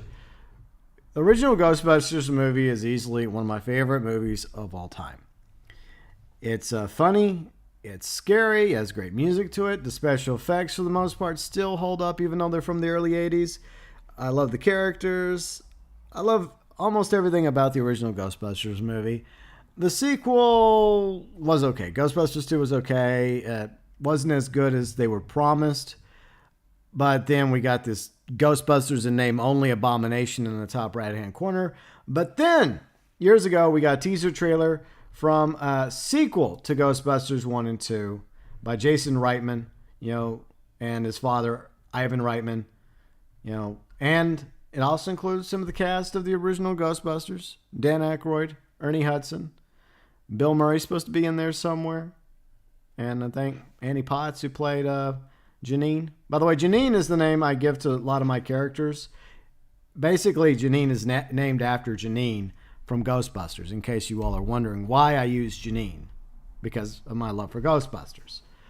So they dropped this Mini-Pufts character reveal earlier today. I'm not going to play through the entire video, but we will. I guess we can do like a couple of screenshots. In fact, I'm going to share the video in the live chat for any fellow Ghostbusters fans that are excited about Ghostbusters Afterlife.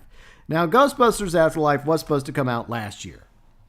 It was supposed to come out last year, but something called the bug kind of sort of prevented that and caused a lot of other things to occur last year, as most of you are aware of.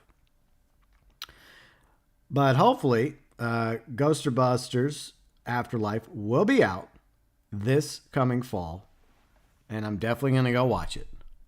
I'm looking forward to Ghostbusters Afterlife. So, Paul Rudd's in it too, and I love Paul Rudd. He's awesome. So you got Paul Rudd. He's looking at some ice cream, and then he hears like a scream or something, and then he happens to go down this aisle, and there happens to be some Stay Puft marshmallows. Of course, Stay Puft, marshmallow brand from the first Ghostbusters movie. He sees like one of the bags moving. See, there's Stay Puft marshmallows, and then it's moving, and then all of a sudden, you have a mini puff come out. See if I can clip it. All right. Okay. Here we go. So a little mini puff comes out. A little mini Stay Puft marshmallow comes out. And then they look so cute and adorable. And there's like a whole bunch of them. Like it even bites him. See?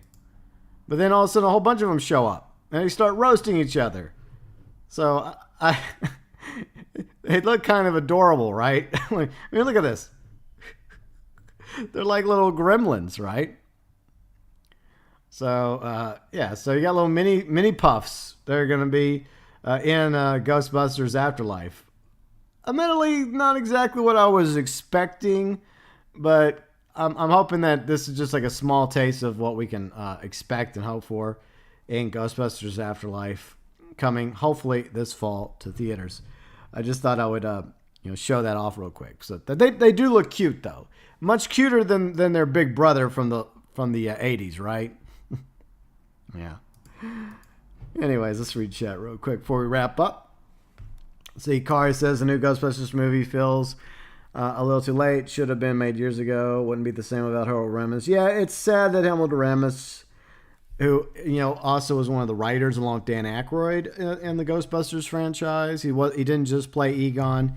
He was also one of the brains behind Ghostbusters, just like Ivan Reitman. His son Jason is directing the Ghostbusters Afterlife. But Dan Aykroyd's also involved with this, too. So, yeah. Slash says Chunky Marshmallow. Yeah. The Mini-Pufts. But hopefully it's good. This is what I'm hoping they don't do. Because I hate this whenever they do this in, like, trailers and stuff. Show us a little bit, but don't show us everything.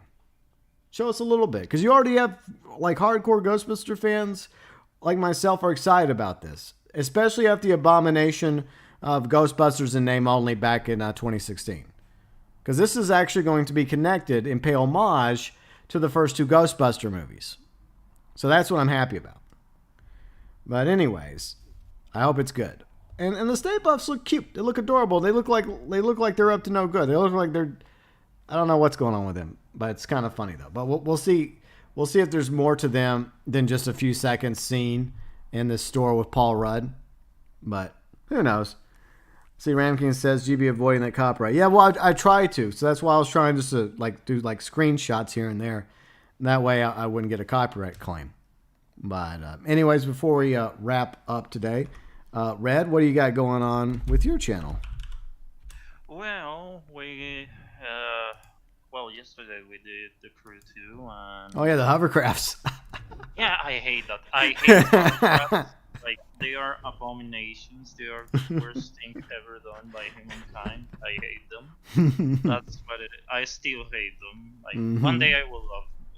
Today, Today is not the day. But yeah, I'm planning to stream The Division today if I can. If I'm not, well, yeah, it's because I had something to do. But yeah, it happens. But yeah, that's the plan. That's the plan today. Cool. We'll see. Yeah. Oh yeah, I was joking about like a hovercraft Mark II win. There actually, I think there was at least one hovercraft in San Andreas. I think. Yes. Yeah. That was fun though.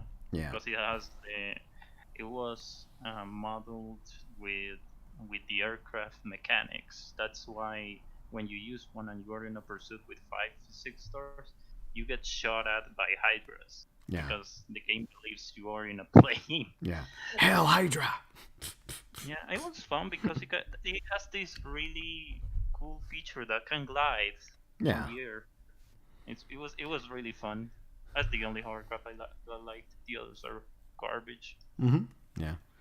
But yeah, so Red may have some. He may play some Division later on today or some other game entirely. But be sure and check out Red's channel. He just reached 160 subscribers. He streams a lot of racing games like Crew 2. He also plays some GTA Online, some Red Dead Online.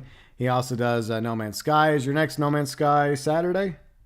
Yes. Nice. Very, very nice. I might just join you Saturday. We'll just have to wait and see. And if I do join you on Saturday, I guess it'll be the first time I'm playing No Man's Sky on my PS5. So that should be quite interesting. But yeah, if y'all get a chance, be sure and check out Red's channel. And if Red does stream later today, of course, I'll stop by and hang out for a little bit. And Red, I hope you enjoy the rest of your day, good sir. Yeah, same to you. All right. Bye, Red. Bye-bye. Okay, so anyways, before we go, the next installment of the GBcast will be Wednesday, not Monday. Monday, I have something going on. I got some work being done in my house on Monday, so I'll try to put out a video for Monday, just like I'm going to try to put out a video for Thursday, for tomorrow. We'll see if I get a video made. The clock's ticking, GB. I can't talk today. But anyways, I appreciate you all being here. So next GBcast will be a week from today on Wednesday, where we talk about video games, comics, TV shows, movies, sci-fi, etc. And Ram King / Brian, along with Sinister, Kari, and let's see, Fat Chinese Gaming, Snake, Dr. Anarchy, Ben, Whiskey Jack, Paradise Gamer, along with Untouchable Raider, Ticket, I will accept your friend request. I promise I will. Hopefully you sent it to me by now. I will accept it. I give you my word, and I'm a man of my word. Prototype BMX, thanks for being here, Prototype BMX. UG Outlaw, hope you're feeling better, UG. UG is going to be streaming some Fall Guys tomorrow with the Gaming Jew. I might be there as well, maybe a few others. Will, thank you for being here. Along with Mario, Liquid Steel, Astro, Luke, Hikari, Memes, Mr. Tay Daniel. By the way, Mr. Tay Daniel, you're always welcome to join our Discord and be part of future GBcasts if you want. No pressure. Henry was here also. Thanks for being here, Henry. White Fang was also here. Brett was here. Glad to have all you here. And who else stopped by? Mesto stopped by. Thank you for stopping by, Mesto. And Taylor was also here. Samari was here.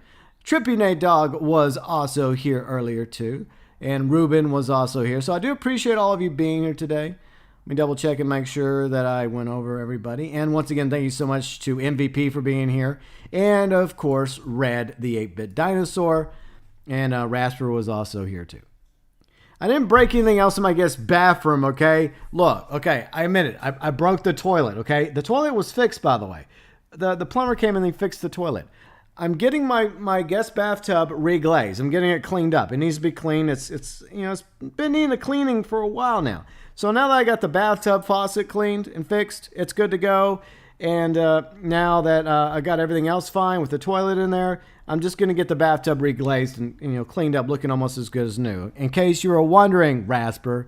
By the way, Rasper, you going to join me for some PC Reddit Online Friday? I sincerely hope so. Yeah, I'm wrapping up. I'm calling in today, BMX. I appreciate you being here. Hi, Captain Nat. Hi, Captain Nat. Bye, Captain Nat. And see you later, Mr. Tay Daniel, along with Fat Chinese Gaming and Ben and everybody else. I appreciate you all being here. And don't forget the next exciting installment of the GBcast. It will be on Wednesday, 1 week from today. If you enjoy the GBcast, be sure and leave a like. And you can join our Discord as well. We have a room for GBcast. We have a room for GTA, Red Dead, etc. But if you do join our Discord, please be sure to read the rules, follow the rules. And if you want citizenship status, say hello, give us some sort of greeting in our general room. Red, Shotgun, or myself will give you general status approval. And I hope you all have a great week, a great weekend ahead. I will be doing some Red Dead Online streams this weekend, of course, as usual. But till then, from the bottom of my heart, from me to each and every one of you, my awesome viewers, subscribers, fans, as always, thanks for